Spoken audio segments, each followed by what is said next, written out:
પોરબંદરના અંતરિયાળ વિસ્તારમાં આવેલ બિરલા સરકારી પ્રાથમિક શાળા જર્જરિત હોવાથી અહીંના 112 વિદ્યાર્થીઓએ ખુલ્લા મેદાનમાં અભ્યાસ કરવો પડે છે, જેને લઈને વાલીઓમાં પણ રોષ જોવા મળે છે। પોરબંદરની બિરલા કોલોની પાછળના અંતરિયાળ વિસ્તારમાં સરકારી બિરલા પ્રાથમિક શાળા આવેલી છે। આ શાળામાં ધોરણ 1 થી 8ના 112 વિદ્યાર્થીઓ અભ્યાસ કરી રહ્યા છે। આ શાળા જર્જરિત હોવાથી તંત્રએ 2022માં બિલ્ડિંગમાં પ્રવેશ કરવો નહીં તેવા બોર્ડ મૂકી સંતોષ માની લીધો છે, પરંતુ વિદ્યાર્થીઓ માટે કોઈ વૈકલ્પિક વ્યવસ્થા કરી નથી અને વિદ્યાર્થીઓને ખુલ્લા મેદાનમાં અભ્યાસ કરાવવામાં આવી રહ્યો છે, જેના લીધે વાલીઓમાં ભારે રોષ જોવા મળે છે। આ શાળામાં ગ્રાઉન્ડમાં બાળકો તડકો અને વરસાદથી બચવા માટે પીપળના ઝાડ નીચે બેસીને અભ્યાસ કરે છે।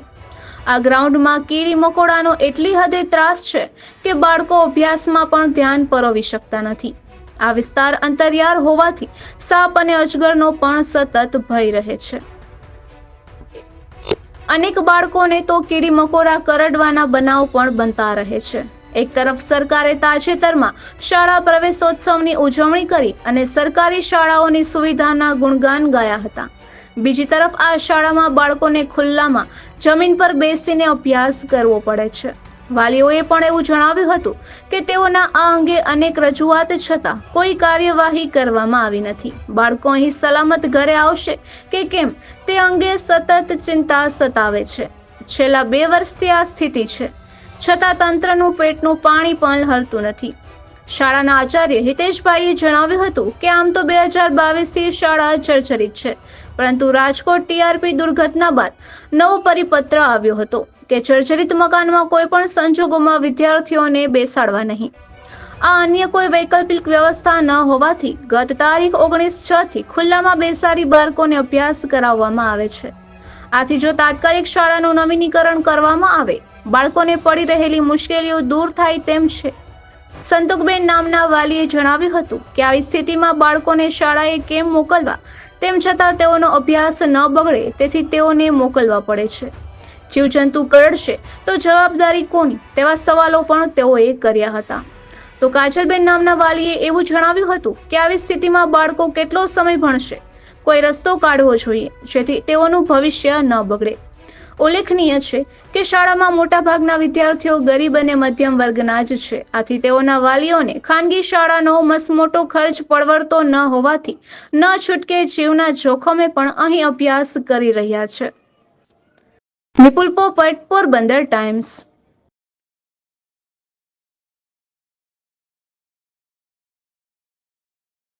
મારું નામ કાજલ અશ્વિન છે।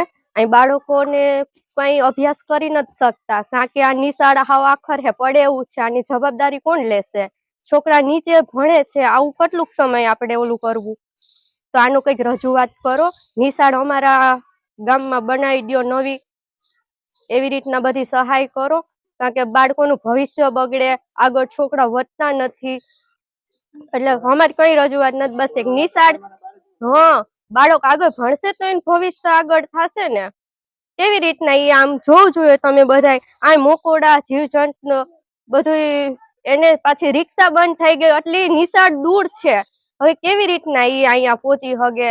મા બાપ પડખે સમય હોય ન હોય, અમે રોજી લોટલો કમાવા જતા હોય। સંતોકબેન, અહીંયા વાંધો છે કે આ નિશાળ અહીંયા છે, પણ આ છોકરા કેમ આવક જાવક કરે, કેવા અહીંયા મકુડા હે, કેવી પરિસ્થિતિ હાલે આને છોકરાઓની, કેમ ભણી શકે? તો અહીંયા જીવ જંતુ આવે।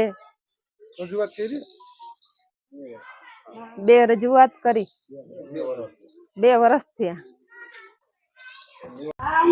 મારું નામ છે કાંતિભાઈ રામભાઈ કરગટિયા, પૂર્વ કાઉન્સિલર, વોર્ડ નંબર 6 છાયા। હાલ આ બિરલા પ્રાથમિક શાળા એકદમ જર્જરિત હાલતમાં છે।